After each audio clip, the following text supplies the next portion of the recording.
guys, so today's video is going to be my July reading wrap up, and I'm going to be talking about all the books that I read in the month of June. I almost said July because I always film this the first day of the month usually, or when I have the time. So I read a total of 17 books this month, and I think that's the most that I've read. I think I read 14 last month, if I'm not mistaken, so I think I exceeded that. I just wanted to exceed the previous month, or maybe it was 15, but I did listen to a lot of audiobooks this month, so I just want to tell you guys what my reading goals were for this past month, and I did meet basically all of them. So number one was that I really wanted to finish all of Emily Henry's books, and I only had one book of hers to read.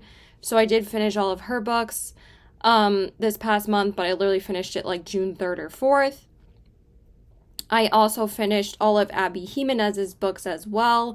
I had 3 of her books to read this past month, and I read the Friend Zone series because I read the Part of Your World series in May, and I just fell in love with her writing, so I was really dying to read the rest of her books. I also read more thrillers this month because I really wanted to read quite a few thrillers in June, so I think I read like 6 or 7. I will tell you guys what they were. I also read more Frida McFadden books. That's why I read more thrillers this month. I read 4 of her books this month. And I also listened to my first full audiobook of the year, but I also listened to a lot of audiobooks in June while I was reading either a book on my Kindle or the physical copy. I was listening to it on Audible and also on Spotify Premium. So that's why I got through, I think, more books than I intended to. I also finished all of Lynn Painter's YA books this past month. I only had one more left, but I will get into why. I also read my first Lisa Jewell book that I've been wanting to get to her books as well, and I also read my first Grady Hendrix book, which I also have been wanting to read his books too.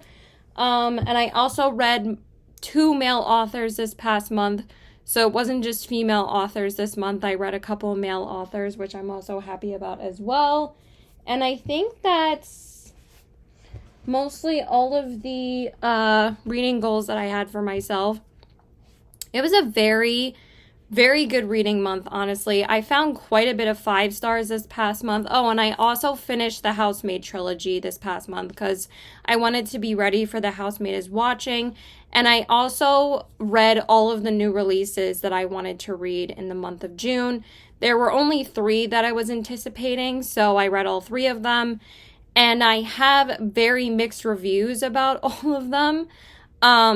There's one that was really bad, one that was mid, and one that I really liked. So let's get into it. So the very first book that I read this month, I started it on May 30th, but it counts for this month anyway because I finished it on June 1st. And I also am going to tell you guys which books I read on Kindle and which books that I read physically. Because for some reason last month I didn't do that, but also like if you guys see that I showed you the cover on my phone, that means I read it on Kindle. Like if I show you the physical book, obviously I read it physically. Or if I show it to you on Goodreads and I'm just showing you the cover here, then that means I either listened to it or I read it on Kindle. So the very first book I read was The Housemaid's Secret by Frida McFadden because once I read the first one, I couldn't wait to get into the second one. This one, I think I gave it a 4.25. Honestly, I really did like it. I actually think that the second half of this book was way better than the first half, but I still had such a good time reading this. But if you guys think it's not going to be as formulaic as the first one, it is. But with this one, it makes sense. And honestly, like, the twist with the female character in this one is really, really great. Like, the last 100 pages of this one is so freaking good. It just sucks you in. So I pretty much recommend Frida McFadden books to anyone now who's looking. I mean, I haven't yet, but like, for anyone that's looking for a fun, fast-paced thriller, her books are the way to go. Like, you finish them. I finish her books in a day because they're so easy to binge. And basically, this one is about where Millie goes to work for this couple in the city. She is taking on housemaid work again, and she starts cleaning like this guy's house that she actually didn't even put an ad out for this yet. And somehow the person that called her knew who she was without even putting an ad out that she was looking for work. And you find out how that actually happens. And also, like, the whole time, like, she feels like she's being watched. And, like, that's mostly the theme in this book and also in The Housemaid is Watching. No pun intended. But it was really good. I had a great time. So that was the first book that I read. I'm just going to give you guys that because if I say any more, you know, it's kind of going to spoil it. And I don't want to dwell too long on books because it just makes these videos way, way too long. Okay, so then the second book that I read was the first physical book that I read in June, and that was Emily Henry's People We Meet on Vacation.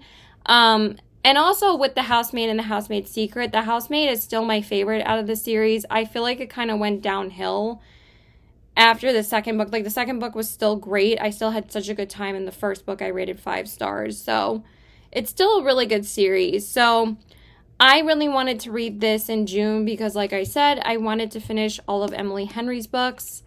And I absolutely loved this one. This was my second favorite Emily Henry book next to Beach Read. And I had a feeling this was going to be. And I ended up rating it 5 stars as well. And basically, this story focuses on the two main characters, which are Poppy and Alex.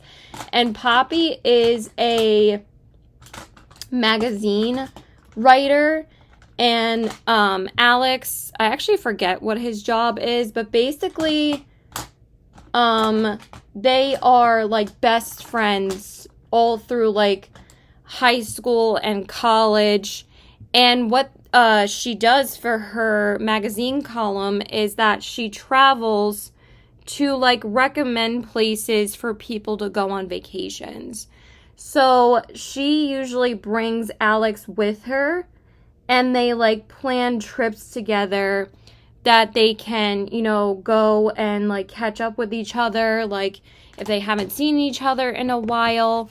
And there's just like this best friends to lovers story that happens with them. And Poppy and Alex have basically loved each other their whole lives, but they don't want to ruin their friendship. So it's kind of similar to Abby Jimenez's Friend Zone because they're just friends, but like everybody thinks that they should date.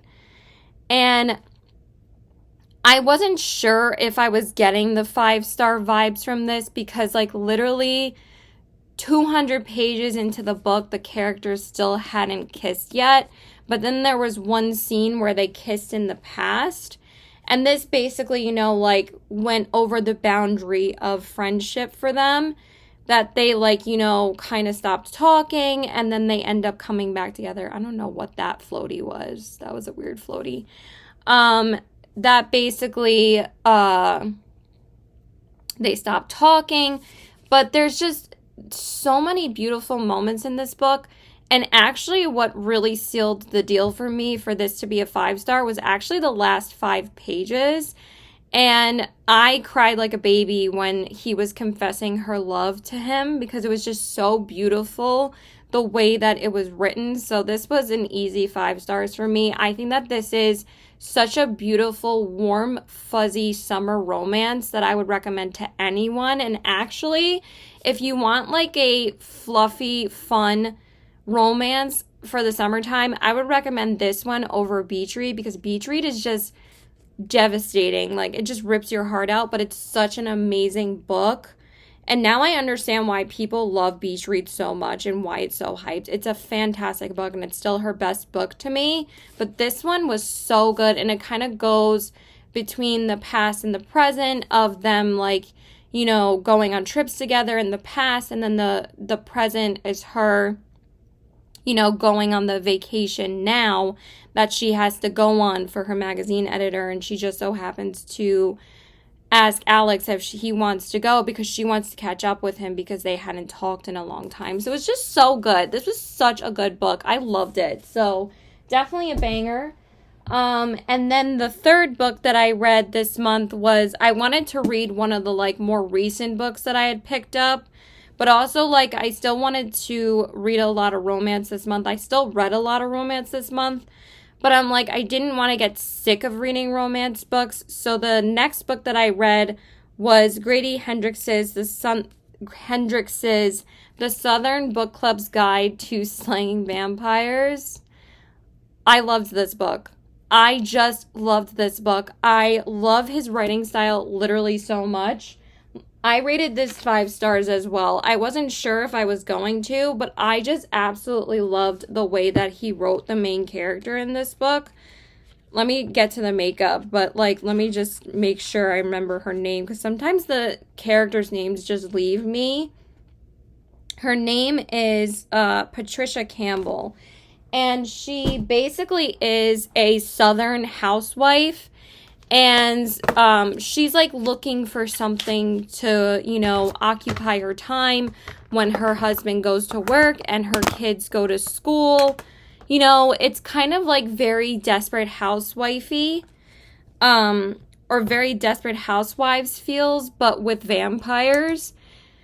The only critique that I have about this one, even though I still freaking loved it, is that I thought that there would be more vampires in it, but there kind of was, because it literally starts off with like a vampire attack from like this old lady, and it kind of gave me like very similar vibes to The Last of Us, the way that The Last of Us starts, but also this book came out way before Last of Us, I believe, like the game, or maybe that's not true. Don't quote me on that.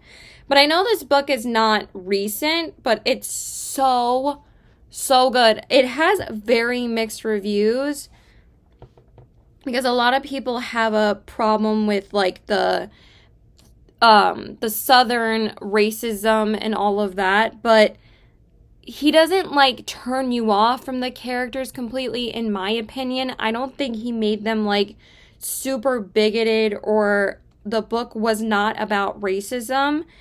It was more so just about, you know, being a housewife in the South that just so happens to take on a hobby of wanting to kill a vampire. So I just thought that that concept was so fucking cool, and it just intrigued me to read the book finally.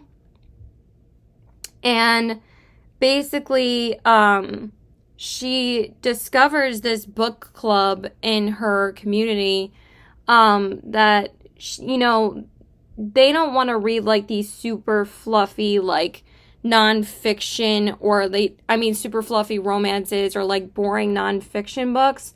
Like, they want to read like thrillers or horror or things that like you get murdered and all of that, and their husbands are like very Christian, and they don't want to tell their husbands like what kind of books they're reading. And this, you know, guy moves into the community that no one really knows who he is, and he starts befriending Patricia's family. It's actually funny, I read 2 books that one of the main characters' names is Patricia. And that was another 5-star book for me. So I guess a main character named Patricia is usually a good book for me. So I just really loved this. Even though there was a lot of buildup in this book, the way that he writes is not boring at all. It's just so intriguing, and it was just so good. So that's basically all I'm going to give you, but this guy turned out to be the vampire, and she finds that she knows that he is going to be a threat to her family, and basically the book club needs to start believing Patricia that this is not fake, that she's not crazy. Like, everybody makes her think that she's crazy in the book, and she actually ends up in a mental institution at one point. Or maybe wait, does she? Or am I getting confused with another book? No, that was The Housemaid. That was so fucked up when that happened in The Housemaid, but I forgot about that. But yeah, I just loved it. I thought it was so freaking good. Okay, so that was the third book that I read already. And then I will get into the next book in just a second. I just want to blend this a little bit more. I'm actually surprised I already got through 3 books. Okay, so then, why does that look like crap? And then I just wanted to read, like, more physical books, you know, because I own them. I want to freaking read them. So, oh my god, why does this look like ass? I just can never get my eyes to match each other. Okay, I guess that's better. I don't really care. Okay, so then the next book that I read was The Friend Zone by Abby Jimenez, because I just wanted to read the rest of her books this month, so I decided to read the Friend Zone series. And this is a lot of people's least favorite book from her, and I honestly can see why. But the 2 main characters are Kristen and Josh. And what's funny is that my boyfriend's name is Josh, and Josh ended up being my favorite book boyfriend that she has ever written. And the only reason why I gave this book a 4.25 was because of Josh. Kristen was not a very nice person. She was not nice to Josh. And, like, I understand if, like, you have something going on in your life that makes it, you know, hard for you to see the positive outlook on life. But, like, the other 2 books in this series, the 2 female main characters have something much more traumatizing happen to them that actually would make them, you know, actually have a reason to be mean to their love interest. But she was being, like, a straight up bitch, honestly, and I feel like that's why a lot of people don't love this book. But I still love Abby Jimenez's writing, and literally every single one of her books makes me cry. Every single one. I'm like, I cannot get through an Abby Jimenez book without crying. But I still love her writing so much, and I just connect so deeply emotionally to the characters. So basically, Josh meets Kristen through his best friend and his best friend's wife. And she actually ends up being a very important character in the second book, because all of, you know, Abby Jimenez's books are basically interconnected standalones, but they are fun to read in order, because basically the Friend Zone series you do have to read in order, because the next book is basically like a sequel to this book. So I would suggest reading all of them in order. But that's just me. I know some people read Part of Your World out of order. But I would just suggest reading them in order, because it just enhances the reading experience. But Kristen has this I don't know if it's a disease or disorder. I'm not really sure what it's called. But basically, she can't have children, and she has, like, really, really bad long periods. And, but she just wants to keep, like, her and Josh's relationship just sex. Like, she doesn't want to commit to him because he wants children, and he has told her that she wanted children. But she pushes him away, in a way that's like just so mean that it just like completely turned me off from her character. And I think that's why a lot of people don't like this book that much, because she was really mean. Like, she just said some really messed up things to him, but that's the reason why they were in the friend zone, or Josh was in the friend zone, because Kristen did not want to commit to him because she knew that he wanted children. But it was starting to get really annoying that she just didn't tell him that that was why she couldn't commit to him. And that was the only reason why he was in the friend zone still. So it was annoying, and I ended up reading other books that were similar to that I liked more than this one, because she just was very rude. So basically, what I wrote was, I liked this, but I can understand why this is everyone's least favorite book from her. The main female character, Kristen, is very mean to Josh through most of the book. Yes, she has a medical condition, but it kind of turned me off to her character sometimes when Josh was just trying to help her. Like, he was so ridiculously sweet the way that he would try to help her with having kids. And, like, honestly, if she would have just told him, there was so many things that he did that was like a miracle for her to have a kid. So it was just like really messed up. And then I said, I enjoyed it though, but I can tell her writing has evolved, not involved, with the Part of Your World series, because those were all 5-star for me. But I know this series gets better with the next 2 books, so I can't wait to read them. So again, I still loved it, and it doesn't turn me off from any of her books in the future, and it didn't turn me off from reading this series and to complete it. She just was mean, but I still really liked it. So then the next book I read was just the second book and I just jumped right into the next one in the Friend Zone series, which is the Happy Ever After playlist. And this one concentrates on Sloane and, what is the guy's name?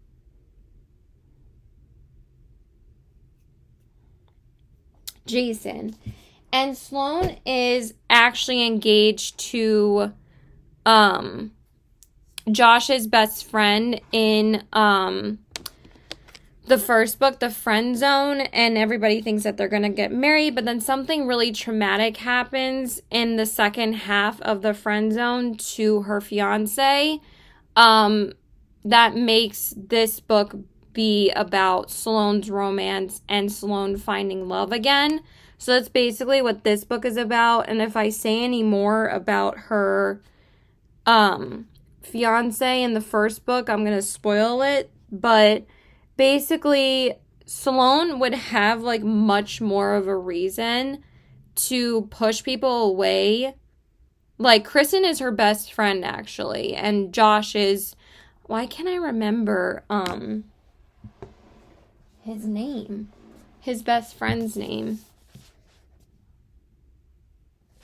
What is his name? It doesn't say it on the back. What is his name?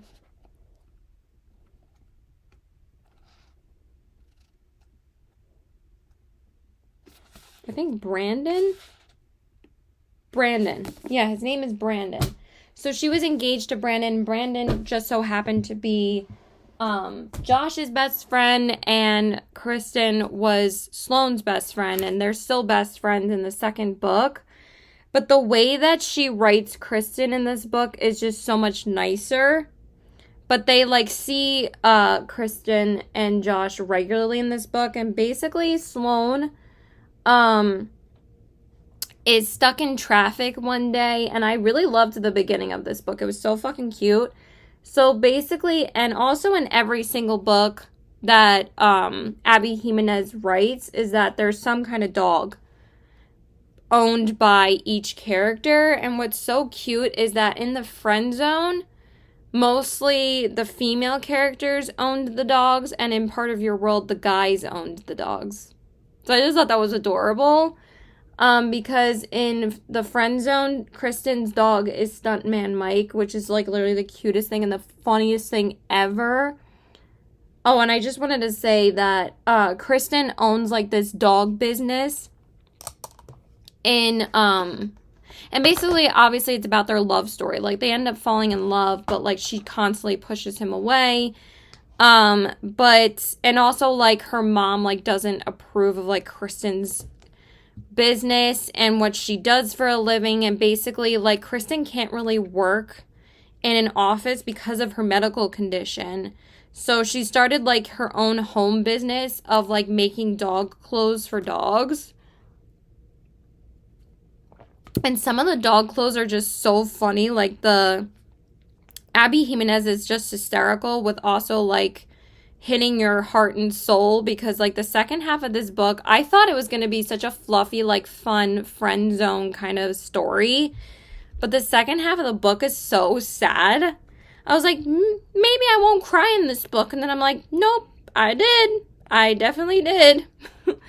So, yeah, so the second book is about Sloane, and she's stuck in traffic one day, and this dog just, like, randomly jumps in her car because, like, her sunroof is open, and somehow this dog jumps on her trunk and then jumps into the car, but she can't locate the owner of this dog, so she takes it home and starts taking care of it. And basically, like, this starts giving Sloane, like, a purpose to, like, get up in the morning, because before this, she didn't really have much routine going on in her life. A lot of bad stuff happened in the first book for her. So basically, this is, like, her comeback of restarting her life. And the dog owner finally gets in touch with her, and his name is Jason. And he said he was just in Australia. He didn't have phone service. And she tells him, like, you know, you don't really care about your dog enough to take care of it when you're away. But, like, this woman was taking care of this dog that was, like, his girlfriend. But, like, he honestly, like, couldn't stand her. She was, like, a model. But, like, really could care less about taking care of this dog. But basically they start talking to each other because she says to him, I am keeping your dog for 2 more weeks, and until you can prove you're a responsible dog owner, I am going to keep him for a while. And it, like, basically just things take off from there, but Jason just so happens to be a huge music artist. And the dilemma in this book is that after they start falling in love and everything, is that he has to go on tour for his next album. And also, like, he's been struggling to write a hit. But also, like, he's gonna have to be going on tour. And Sloane, like, is trying to support him in all of this. But he actually ends up inviting her on tour. But this starts, like, affecting, like, their relationship, like, greatly, because Sloane is not really used to the tour life, and she starts getting, like, really tired, and it starts affecting their relationship, and that basically goes from there. And just the way that this one was written was just so adorable. I think I gave this one, 4.5. Because there was just one part with Jason that made me not love him, like, towards the end of the book, like, the last third of the book, he does something to her that, like, makes him push her, Sloane, like, pull away, because it's, like, kind of messed up. But besides that, I really enjoyed this one, and it was really good. So it was really cute. And I actually enjoyed that this was the first Abby Jimenez book that she wrote that didn't have, like, some sort of medical doctor in it. Because in the first book, in the Friend Zone, Josh is a, like, I think he's an EMT. Like, he works for the fire department. But in this book and in the last book, Life's Too Short, the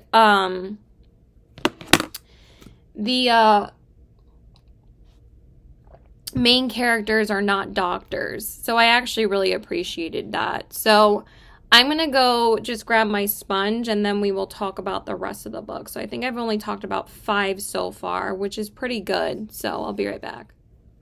Okay, so then the next book that I read after and also, like, I wanted to be ready for this when it came out, was The Housemaid is Watching, which is the third book in the Frida McFadden Housemaid series.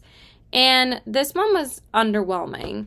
It wasn't bad in any way. It was just, like, kind of, the twist was kind of dumb, to be honest. Like, but again, when I'm reading a Frida McFadden book, I always have a good time. But I rated this a 3.25 because it was kind of mid. Like, it was the same formula as the first two books. And what's crazy is that this takes place 10 years later with Millie and her husband and their 2 kids. I forget I think her husband's name is Enzo, and he was the landscaping guy in the first book. They end up getting married. So it's not really a spoiler because, like, pretty much everybody knows this at this point if you read the first 2 books. So, they moved to the suburbs of Long Island. So that's why I was super excited to read it, because if you guys know, I live in the suburbs in Long Island. So I was just so excited for that. And, like, some of the neighbors start acting really strangely, and there's, like, this husband and wife that lives across the street from them, and they start, like, you know, they want to invite them over for dinner, and, like, but they don't have any children, and they say to them that, like, they don't really want children. But also, like, throughout, like, her living there, she, like, starts to sense, like, some strange things about the neighbors. And also, she starts to hear some, like, strange noises in the house. So, like, it still gave me a little bit of a creepy feeling. I still, like, was very intrigued to find out what happened. But, like, when you do find out what happened, it kind of fell flat for me. And also, like, when you find out who the killer was in this one, it was kind of dumb.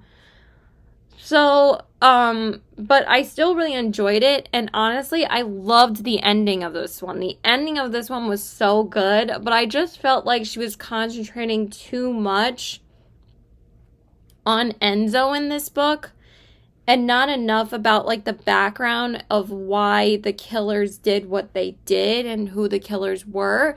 Because even though this book was the longest one out of the 3, I felt like in The Housemaid and The Housemaid's Secret, you get so much backstory on the killer's reasons on why they do what they did. And she does it in such a great way because, like, writing shorter books and just explaining so much about a character or their backstory is such a talent that's why I really love her books. But it was kind of underwhelming. I was like, but the ending of this was perfect. I loved the epilogue of this one.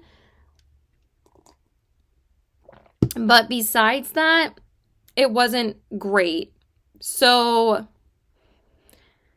it's okay, though. Like, I would still recommend this series to anyone if they want to read it. I'll be like, yeah, read it. It's still a great time. Okay, and then the next book I ended up finishing, and this was the first book that I listened to fully on audio form this year, and that was the second book in the Boys of Tommen series, which is Keeping 13 by Chloe Walsh. And I am just strictly going to be listening to these books this year. And I absolutely loved it. I just love Shannon and Johnny's stories so much. You know how people say, like, they, like, literally die when, like, 2 characters literally say hi to each other? That's how I feel in this book when, Shannon and Johnny just say, hi, Shannon, hi, Johnny. There's just, like, such a big meaning behind it that you just melt every single time. And the way that Chloe Walsh can balance trauma with comedy is pretty much genius, because these books are freaking hysterical. I've literally had to pause it just to laugh because I think it's hysterically written. But I also find, and I think I said this about the first book, Binding 13, that most of my favorite books are the books that can balance serious topics with humor and do it well. Like, she doesn't ever put in humor where it's, like, uncomfortable or unnecessary or just flat out inappropriate. She does it in a way that like balances the story, where if something traumatic happens, because like Shannon's still dealing with the abuse of her father in the second book, but basically it's just like, you know, the trials of Johnny and Shannon's relationship, and about, you know, him basically taking care of Shannon and everything that's going on with her family. And I just think it's great. I still rated this book 5 stars. I don't really want to give any more away because honestly, I think you just need to experience these books for themselves. And I think the reason why these books are so popular is because it tackles such dark topics with balancing of humor, because Gibbsy is still like my favorite character that I've ever read in my entire life. I think he's freaking hysterical. But it also concentrates on like friendship with Shannon and her 2 girlfriends. It talks about, you know, first time sexual experiences. So it's so good. And I absolutely love Johnny too and their relationship. So I'm eating it up. I actually started the 3rd book, Saving Six, a couple of days ago, and I'm loving this one too. And I'm so excited to be continuing the rest of the series. So again, I don't want to give any more away because you just really have to read them yourself and see why they're so popular. Okay, so the next book that I read after that was, I kind of wanted to not read another romance book. I kind of wanted to just read a palate cleanser because I'm like, again, I don't want to get sick of reading romance. So I was like, let me just take a really short break and see if I can binge a book in a day. And I really just wanted Miss Frida McFadden to redeem herself. After I read The Housemaid is Watching, I'm like, I know she can write a banger. Because like, again, when you're reading her books, like, you just have a great time. And I'm like, I feel like I'm going to find a better book if I just give some of her other books a chance. And these were on my TBR for later this summer anyway. But I was like, I really just want to read an enthralling thriller right now. So the one I decided to read was One by One by Frida McFadden. And I gave this one just a solid 4 stars. So basically, this is about the main character. What is her name? Claire Matchett. And she goes with like her husband that actually they pretty much hate each other. And they go on this camping trip with like a few of their friends from college. And they, you know, end up like driving there, and they end up getting stranded in the woods because the car ends up dying and the battery ends up dying. So they all decide, it's like a group of 6 of them, 3 guys and 3 girls, like couples, like girlfriends and boyfriends. Duh, that's what a couple means. So there's 3 guys and 3 girls, and they decide that they want to take off on foot. And basically, this is about the guys act like they're all macho, of course, and they're like, because they're going to like this inn that they're gonna stay at with each other, and you know, Claire and her husband are just having like massive problems in their marriage, and this is very important for like the second half of this book. And basically it's whether or not they are going to survive getting to the inn. And then they realize real fast after the first night of being stuck in the woods, and then they wake up the next day and they are starving and dying of thirst, pretty much, that they have to find a water source. And basically it's about their survival skills, or of whether or not they're actually going to make it to this inn. And it also, one of the characters dies on the first night that they are walking through the woods. So, and it's pretty fucked. That part, like, wow, that was like devastating. But like, I didn't cry, but it was so sad. But like, that's, you know, they're being picked off one by one. But they actually don't all end up dying. I'm like, I know who's going to survive already by like halfway through the book. But what made it really intriguing was that, again, she did like flashbacks in the past and then the present of like another character that you don't know who it is until like basically the last third of the book, of like this character's past with their parents, and her, like, it also deals with abuse from the mother of abusing this child. Like, basically she neglected this child, and you don't know which character that it is that she is talking about their past. So it was really good. But like the twist kind of fell a little flat for me because I'm like, okay, like now I figured it out. But it was still really good. Like I still had a great time. So that was really good as well. And then the next book that I read, which was the last book in the Friend Zone series, which is Abby Jimenez's Life's Too Short. And then I had completed all of the books written by Abby Jimenez, and she's still my favorite romance author. I love her books to death. So this book is about Vanessa and, what is the guy's name? Adrian. And Adrian is actually Josh's brother from the first book, and it's about his love story. So I thought that was so cute. And also she brings up Sloane and Jason in this, and also Kristen and Josh, and I just love that about her books. I gave this book a solid 5 stars, but this book was very sad. But it was just such a beautiful love story between the two characters. So basically Vanessa thinks that she has ALS, which is like a debilitating, life-threatening disease.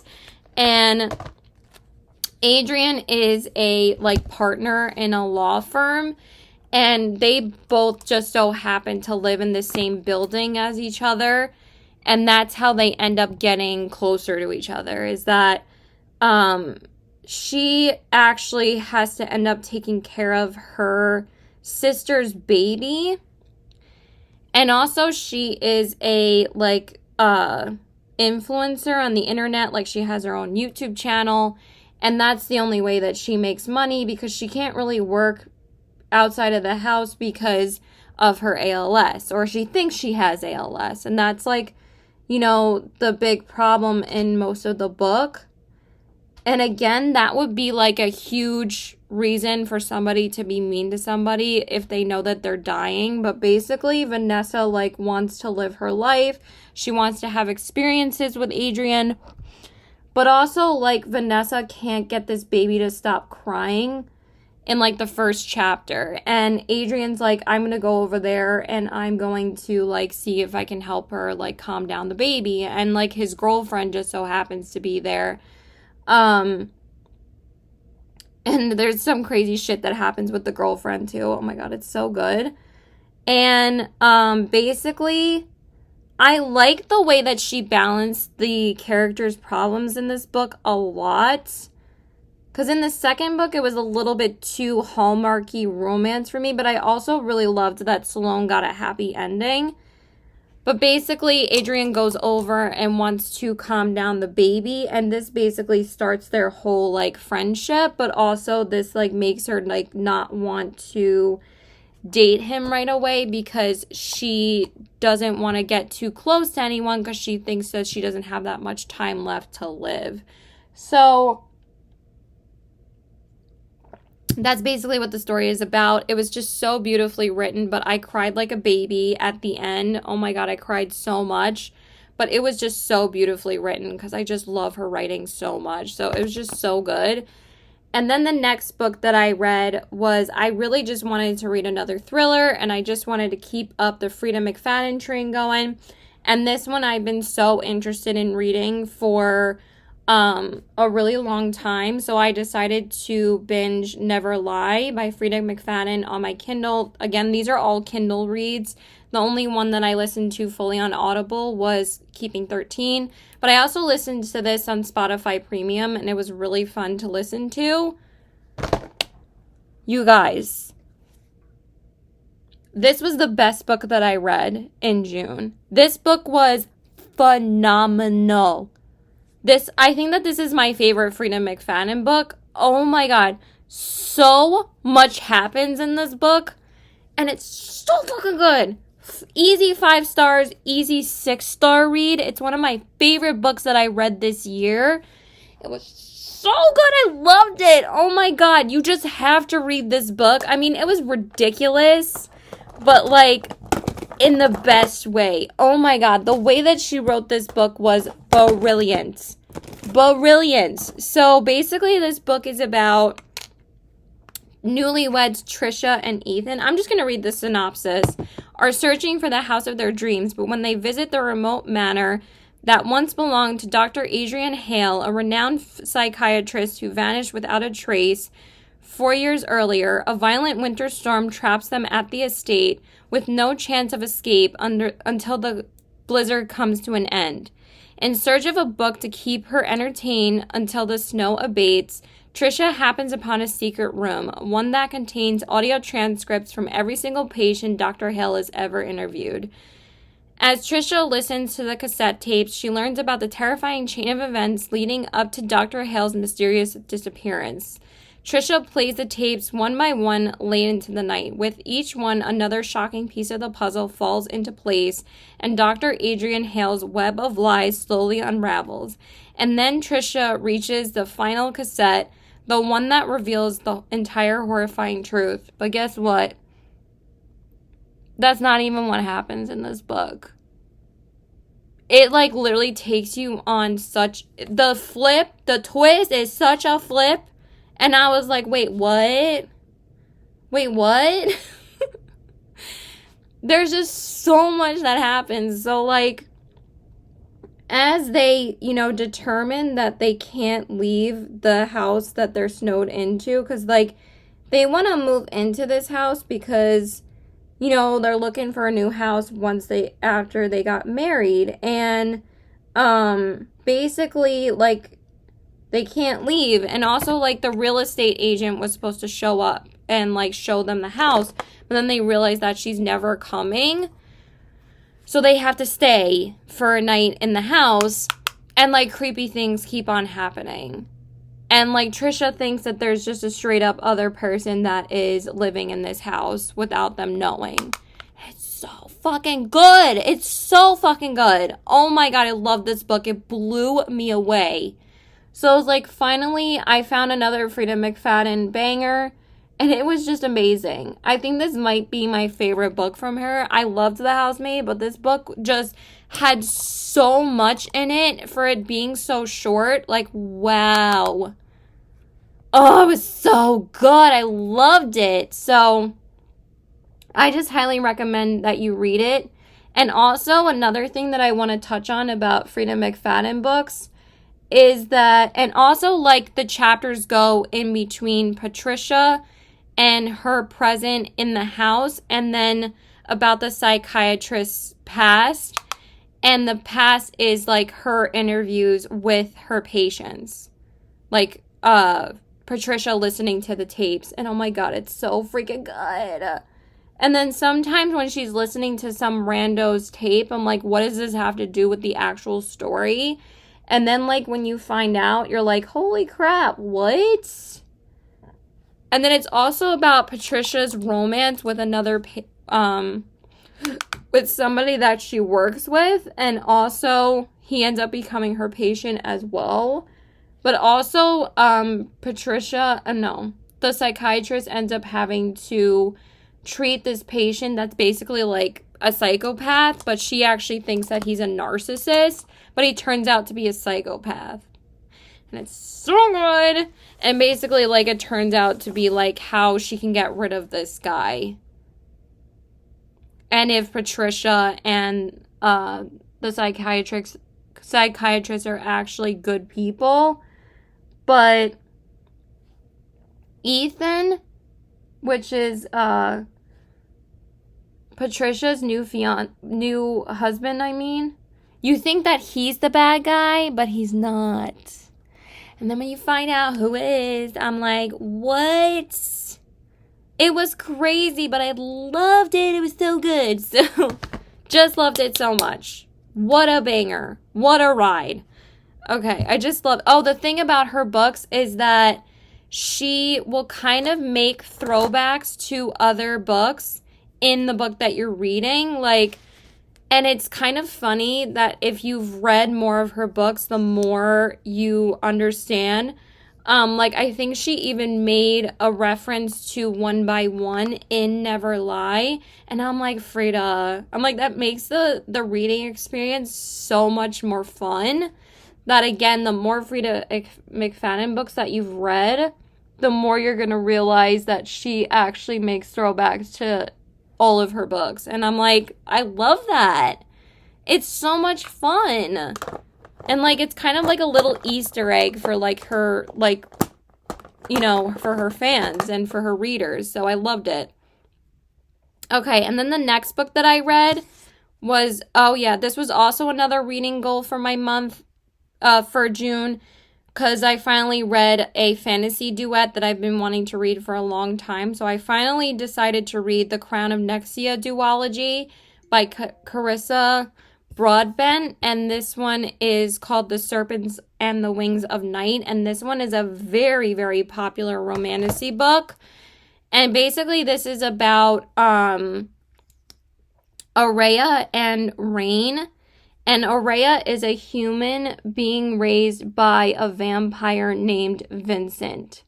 And she basically grows up with vampires, and that's basically all you really need to know about these books, to be honest. Like, that's already, like, such a fun, interesting concept, but also it's like, how the hell does she survive this whole time being raised by a vampire? Because obviously vampires want to suck humans' blood. I mean, duh, that's why they're vampires.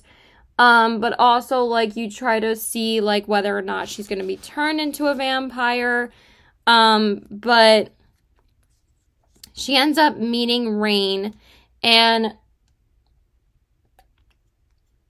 Vincent is her true father, actually, and you find this out pretty fast, or, like, I mean, you don't really know, but, like, it's not really too much of a spoiler.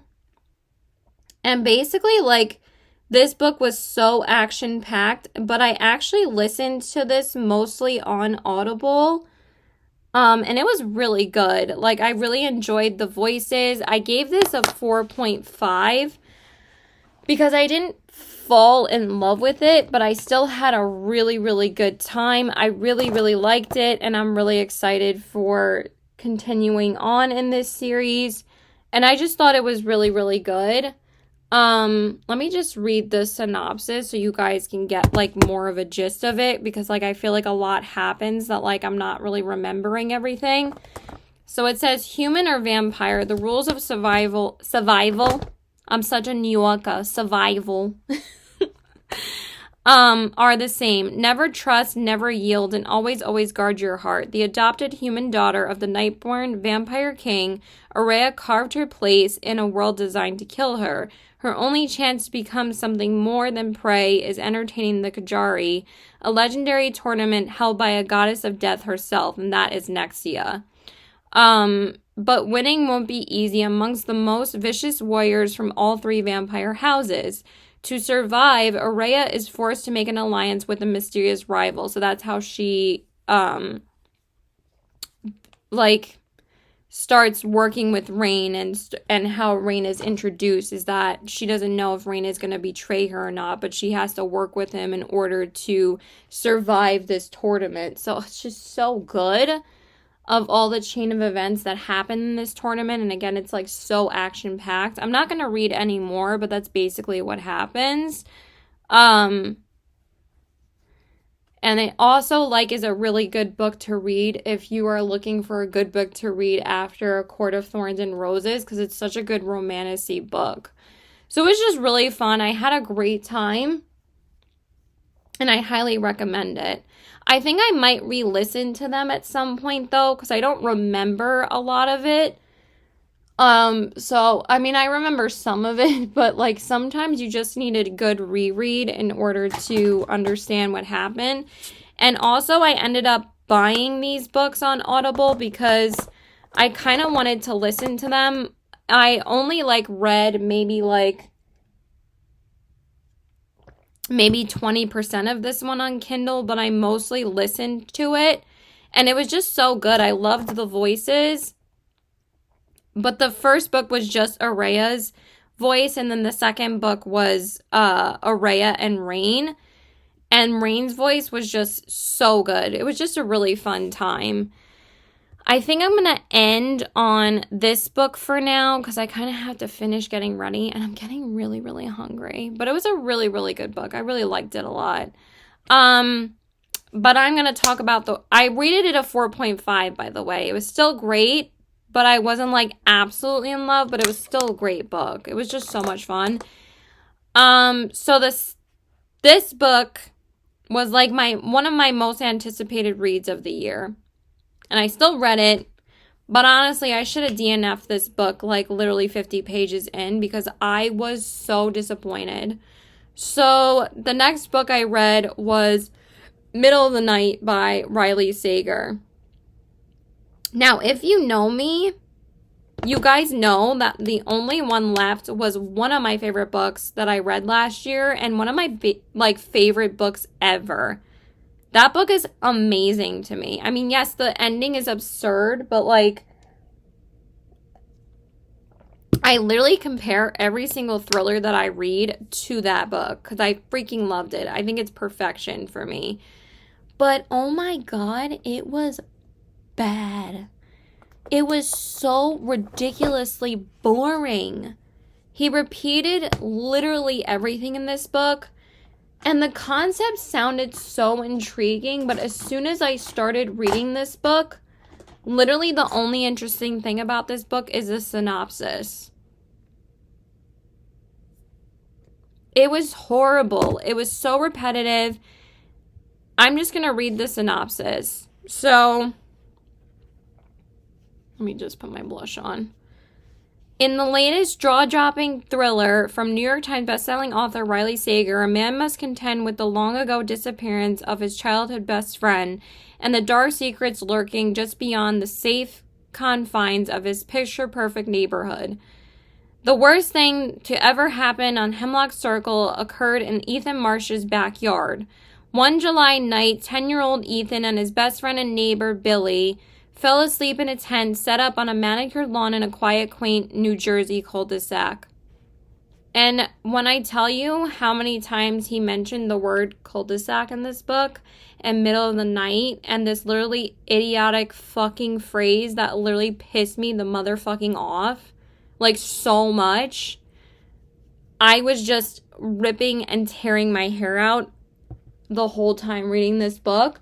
So that's the only thing I'm going to say because that's the gist of it. Ethan goes missing and Billy goes missing and Ethan, his best friend, has to find out what happened to Billy that night. So basically Ethan falls asleep and Billy ends up getting taken in the middle of the night. And that's basically the whole plot of this book.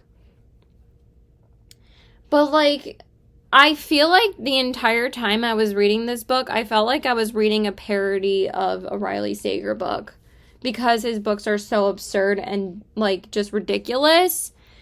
But I also feel while I was reading this book, I feel this was a big F you to Riley Sager's readers, honestly.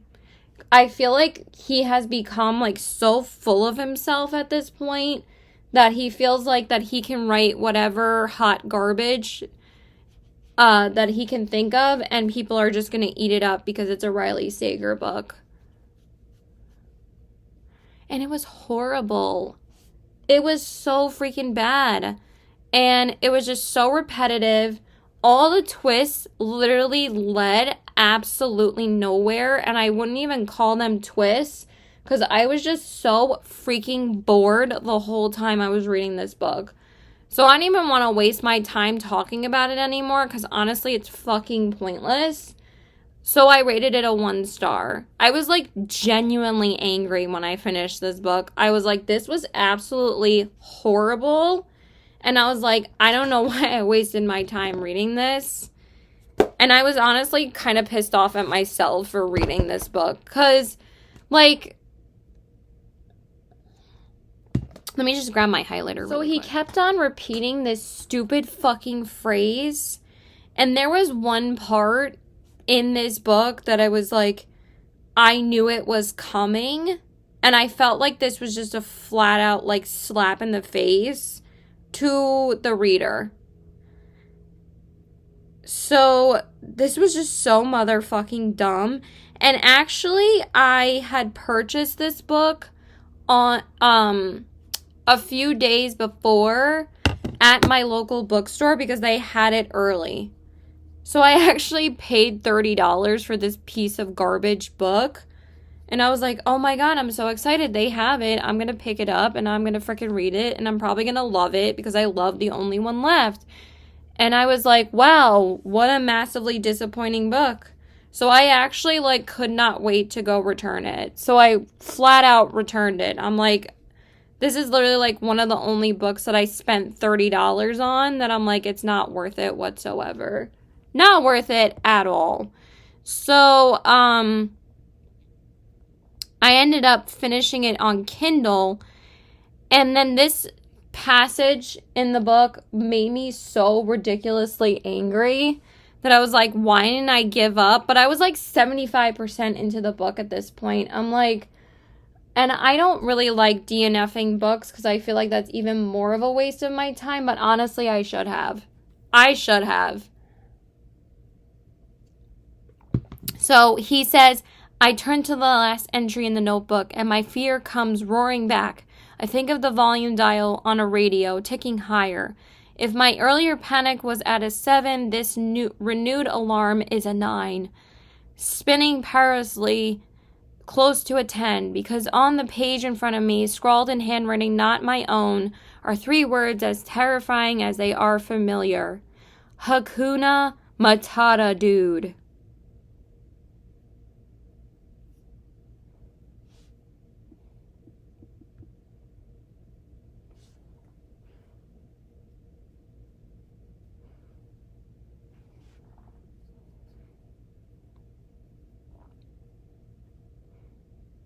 And I was just, he kept on repeating this fucking phrase in the whole book. And I mean, he was already repeating middle of the night too much, but honestly, that didn't even annoy me as much as he repeated this, because he repeated this phrase twice on 2 pages in succession. Like, if it wasn't on one page, it was on the next page. And I'm like, are you fucking kidding me with this? It was so bad. So, obviously, clearly, it was a 1 star. If there was a no stars on Goodreads, I would have rated this 0 stars. It was just terrible. So, moving on from that, I freaking hated it. He made the characters so stupid in this book. And everybody's like, oh, it's a male protagonist. He finally wrote his first male main character. And I was like, okay, cool. But that didn't add anything to the book whatsoever. It was just boring as hell. I hated it. This book just made me so angry. So let me just talk about one more book before I leave. We'll leave it there. I don't know what number we're actually up to. Let me just double check. 1, 2, 3, 4, 5. So I think we're on book 13 at this point. So we got through a decent amount before I leave. But the next book I wanted to read, and this was on my TBR for the month, was Then She Was Gone by Lisa Jewell. I actually picked this book up I think a month or 2 ago in like a local bookstore here with one of my best friends, and it only ended up costing me about $5. So this one was about another disappearance, but this book was so much better written. But oh my God, this book was devastating. It was so sad. This book made me so sad. But it was so well written. So basically, this book is about Ellie. and her mother, Laurel. And Ellie actually ends up disappearing. And what's crazy is that one of the main characters in this book is named Poppy. And also, Southern Books Club's Guide to Slaying Vampires and Never Lie, both of the main characters' names were Patricia. So, and they were all really good books. So, but what's funny is that the other daughter's name in this book is called Poppy. Let me just read the synopsis of this so you can get the gist. So Ellie Mack was the perfect daughter, and then she was gone. 10 years later, after Ellie's disappearance, her mother, Laurel Mack, is trying to put her life back together when she meets an unexpectedly charming man in a cafe. Before she knows it, she's meeting Floyd's daughters, and his youngest, Poppy, takes Laurel's breath away, because the eerily precocious Poppy is the spitting image of Ellie. And now the unanswered questions she's tried so hard to put to rest haunting Laurel anew. Sorry. Where did Ellie go? Did she run away from home, as the police long have suspected, or did something more sinister happen? So, basically it's about, if Laurel is going to get closure on what happened to her daughter. But when you actually find out, it's devastating. It's really, really sad. But I wanted to read like a good thriller after this. But it wasn't like, it was so intriguing and it was so well written. It was so well done. But it was just so freaking sad that like, I had already a bad reading experience with Middle of the Night. That I was like, I need something to pull me out of how bad that book was. But this is still a really good book. I rated it a 3.75 because I was just so devastated after it. Because I wouldn't really call this a thriller. I would call it more so like just a tragedy. But also it just felt so real because I feel like this was probably the most realistic thriller that I've read so far. Like, I really feel like this could devastatingly happen in real life.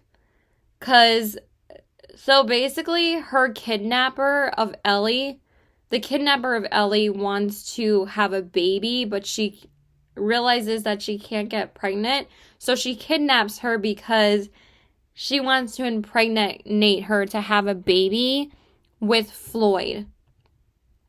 And I'm not spoiling anything because you pretty much find this out pretty early. And the way that you find out who this woman is that kidnaps her is crazy. She's nuts. And she has such a lack of empathy for Ellie. Like, she doesn't care about her at all. And she basically, traps her in this room and, tells her, I'm doing everything for you. I'm taking care of you. I'm buying you gifts and I'm buying you hamsters to take care of them. But she had, she didn't have the best childhood, this crazy lady. But she just needed some girl that she knew her. And she slowly became obsessed with Ellie. And she wanted her to have a baby to keep Floyd. Because Floyd started to show disinterest in her. So you basically see if Floyd's the bad person or if this crazy lady is. I forget her name. But it was so well written and so intriguing. But oh my god, it was so sad. So I think I'm going to go now because I'm literally starving. I think this video is already an hour and 10 minutes long, but we only have 4 more books to talk about after this. So yeah, I'm going to go now, but we will finish this video later. So bye. You know what? Let me end it with talking about one more book because this was my other favorite book of the month. So after I had read that book, I was like, I need something to pull me out of this devastating, sad mood because even though it was a really good book, it does deal with suicide. So it's just really, really sad.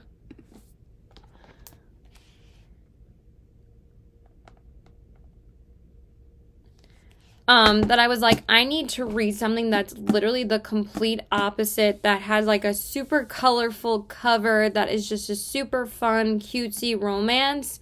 But also, like, I wanted to read an author that I can rely on. I didn't want to read a new author to me.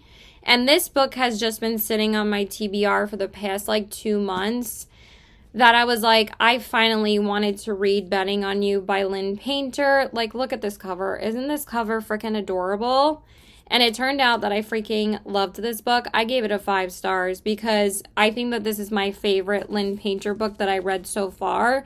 And the 2 main characters are Bailey and Charlie. And Bailey basically meets Charlie in an airport, and somehow they keep on running into each other, and she thinks that he's like super rude when they first meet each other, and they just so happen that they have to like sit near each other on the plane, and he won't stop like bothering her and talking to her. But they keep on running into each other like in her town, and he just so happens to start working at the arcade that she is working at. I think it's an arcade. And even though this book was 420 pages, I did not want this to end. I thought it was so adorable. And basically, Charlie and her make a bet about her best friend cheating on her boyfriend, because her best friend has a boyfriend, but there's also this other guy that they work with at their job that her best friend is starting to flirt with. I think his name is Ethan too, which is so funny. I'm pretty sure it's like an E name. And basically, like, Charlie says that he doesn't have friends that are girls, and there's always like this myth that like boys and girls can't be friends, which honestly pisses me the fuck off. Like, I really hate when people assume that girls can't be friends with guys, and like they have to like have a love interest with each other. So yeah, so anyway, he ends up breaking like his own rules, because him and Bailey end up befriending each other, and they end up becoming like best friends. Like, besides her best girlfriend, like he becomes like her best guy friend, but he won't ever claim that they're friends. Like, he always says that they're coworkers, and it just makes me laugh. But also, like, it wasn't just about like Charlie and Bailey's romance. It was also about like her best friend, you know, and her relationship, and also like, you know, whether or not she was going to hook up with this guy. But that's like the whole basis on this, is that they make a bet with each other on, he thinks that he's so right that they're going to hook up, and she thinks that she's going to stay with her boyfriend. And then it's also about like, you know, Bailey's parents and their divorce, and also like her mom finding new love, and also like her mom's boyfriend like being there all the time in their apartment, because obviously like they get an apartment together, and it's Bailey and her mom, and she just wants to like stay in like her you know, life with her mom, and like she feels like this guy is kind of like intruding on their home life, and she doesn't want like anything to change. So like it just was so freaking well done, and I gave this a solid 5 stars. I loved this book so much that even though it was 420 pages, I didn't want this to end. I could read about Bailey and Charlie for so long. I really hope she does a sequel on this one, because there are some prequels to her books. Like, there is a Better Than the Movies sequel, and there's also kind of prequel. And I think there's also a Betting on You prequel as well. So I need to read those, because those are like really short reads. But I loved this, and I'm so happy I decided to read this now, because I'm like, it's been sitting on my shelf for forever, and I just want to read the rest of her YA books, and I just loved it, and it really pulled me out of my sad mood after reading Then She Was Gone. Again, it was such a good book. It was just so sad that I'm so glad that I decided to read the complete opposite book. And I also think Bailey and Charlie are my favorite characters that Lynn Painter has written. Because even though Charlie was kind of a douche,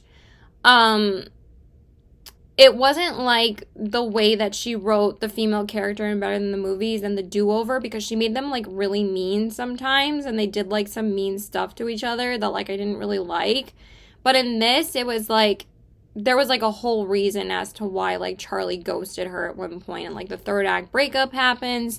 But it was so good. I loved it. It was so good. And there was like fake dating in it, and they go to on a trip with her mom and her boyfriend, and she just so happens that she has to take Charlie with her, and they end up like fake dating each other because she wants to annoy her mom's boyfriend on this trip.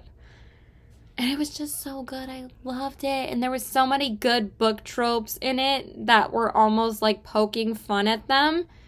And that's why I think I enjoyed this book so much. So yeah, that's it. I'm going to go now. I'm starving. Bye. Okay, so hey guys, I'm back home from my boyfriend's house. And I'm going to talk about the last 3 books that I read in the month of June. So the next book I read after Betting on You, because I kind of wanted to keep the romance train going. And I knew that this book was coming out right after I finished Betting on You, pretty much, because I started reading it right after. Because this came out on the 25th, and this was actually one of my most anticipated reads for the entire year, and that is Ashley Poston's A Novel Love Story. Now, I actually did purchase this on Kindle first, but I love Ashley Poston so much, and I was enjoying this as I was reading it on Kindle. I got like 200 pages in that I was like, I just want to buy the physical copy, so I ended up buying the physical copy as well. I just love how floppy it is, and it's just a really, I think this is my favorite cover from her. It just feels so nice to hold, and it's very soft. I really enjoyed this. So this was about, the main character's name is Eileen, and basically her and her best friend are obsessed with this like series growing up called like the Quixote Falls or something like that series. And basically, she wants to go on this trip to see her book club friends that her best friend pushed her to join in college. And that's how they found more people that were fans of this book series that they love. And nobody else can make it, and she's the only one that's able to go because her best friend is actually going to Iceland to go on like a cruise with her fiance, or her soon-to-be fiance, because he hasn't proposed to her yet. So the whole plan was to go propose to her in Iceland. And basically, sorry, my boyfriend is annoying me. He's just messaging me right now, of course. And basically she has to drive there. She's like, I'm going to go take a trip on my own. I just got out of a bad breakup, and it kind of made her like closed off from love. But she decides to go up there on her own. Like they rent like this cabin up like upstate New York or something, because this does take place in New York and New York City.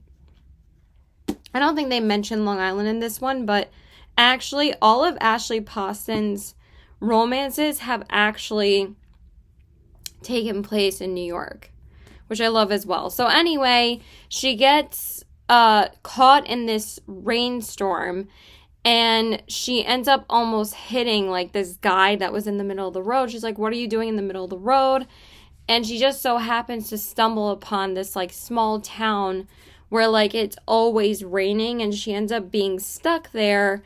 And it turns out to be the exact town that's in her romance series that she loves so much. She ends up meeting all of the characters that are in this fictional series that she loves. And I know I've seen a lot of mixed reviews about this because everybody like just was obsessed with the 7-Year Slip last year. But I knew I was still going to enjoy this. I actually think I liked this even more than the 7-Year Slip. This is my second favorite. Dead Romantics is number 1, of course. That's still my favorite book from her. But I gave this a solid 4.25 stars. I would have rated it probably a 4.75 if she didn't use like such repetitive language about the love interest in this book, but I thought it was just so whimsical, and just I love the way that she writes, and she flows her writing, and she marries fantasy and romance into such a cute story, and I just thought this was absolutely adorable, so I still really enjoyed it. Just she kept on saying that like the male character has a black tea smell to him and has minty green eyes, and she might have said that like 10 times to describe him in the book, and that was the only thing that was a little annoying, but other than that, I freaking loved it. I thought it was adorable. So fun fact, my friend actually just met her at her book signing for this book in Brooklyn, and I was trying to get her to tell Ashley Poston when she met her that I love Dead Romantics, because that's my favorite book from her, but I totally forgot to remind her when she went and met her, so I was so mad, but I'm very happy that she got to meet her, but it's just like all the book signings happen in the city, so it's fine. But anyway, I loved like all the funny book tropes that this made fun of about like typical romance book tropes, like the love interest in this is a grumpy sunshine, and then there's a lot of like romance themes throughout the book that are very common themes in romance books. Like the more romance books you've read, or more books that you've read in general, the more that you understand this story, and that's why I think I loved it so much, because I appreciated it because of that.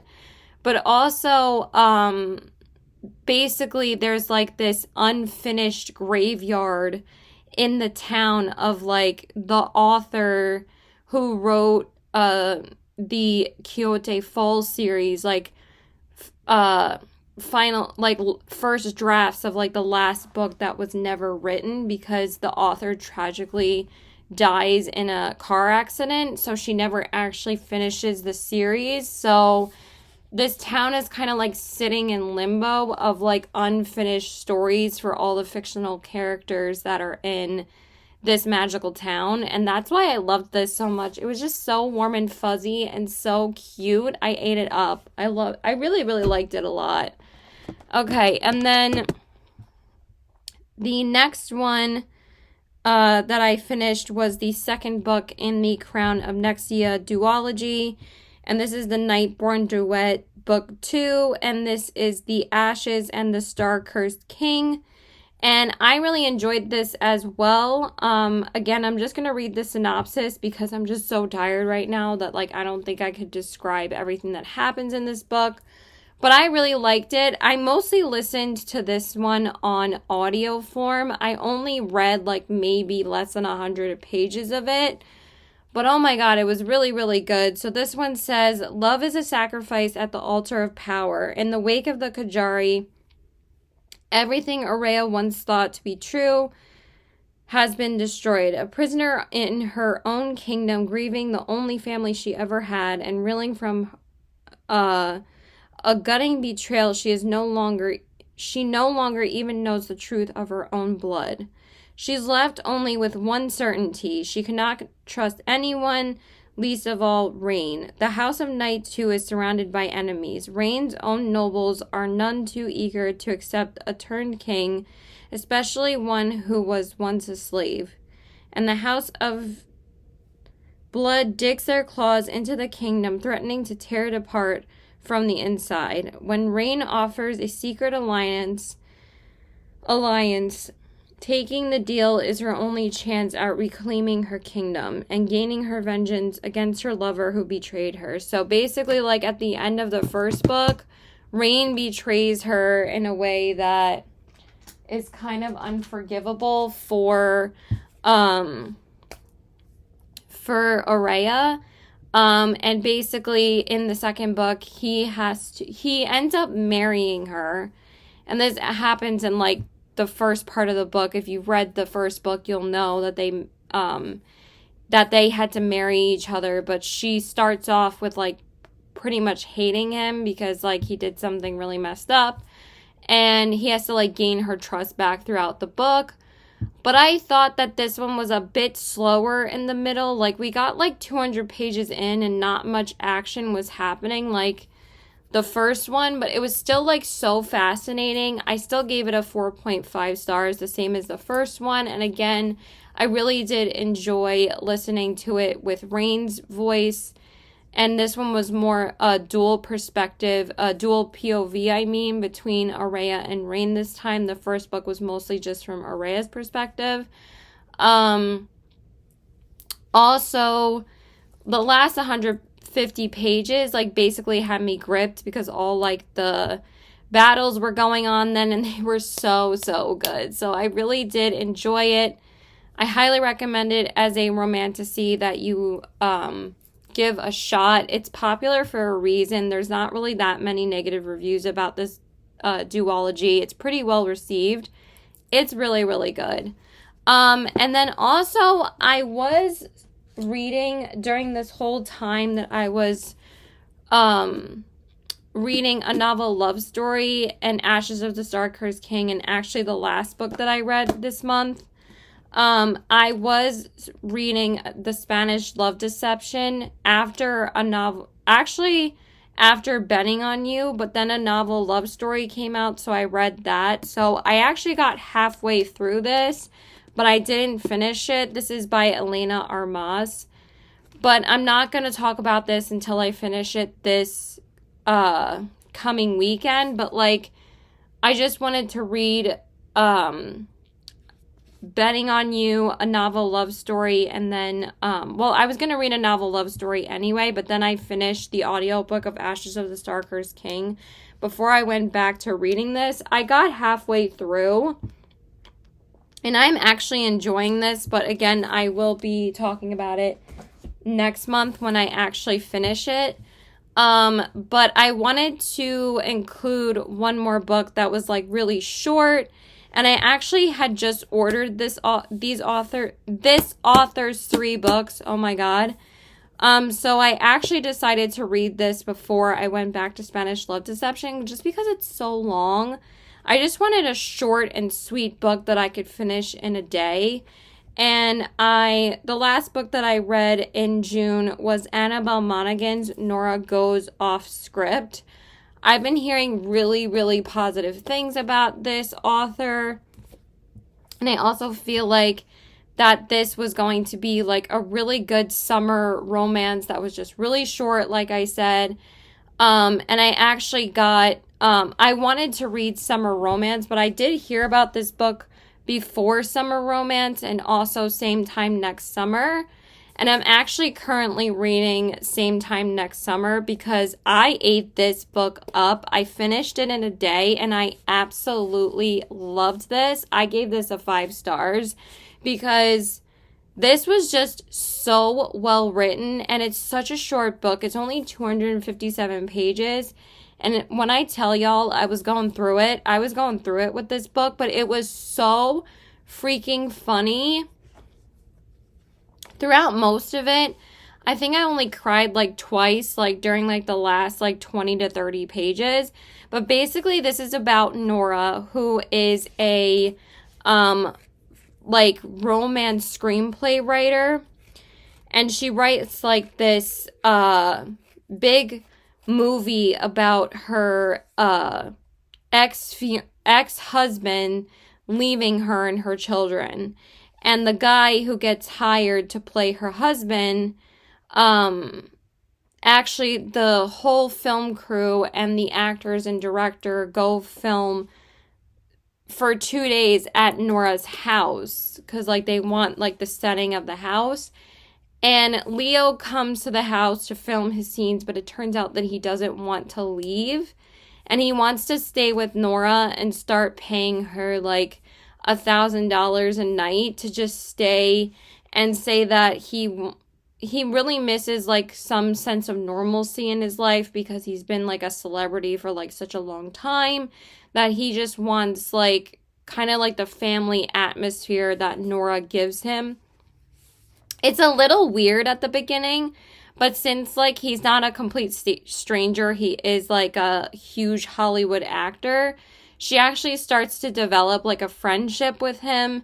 And then she starts seeing him as kind of like a father figure. And it basically starts going from there.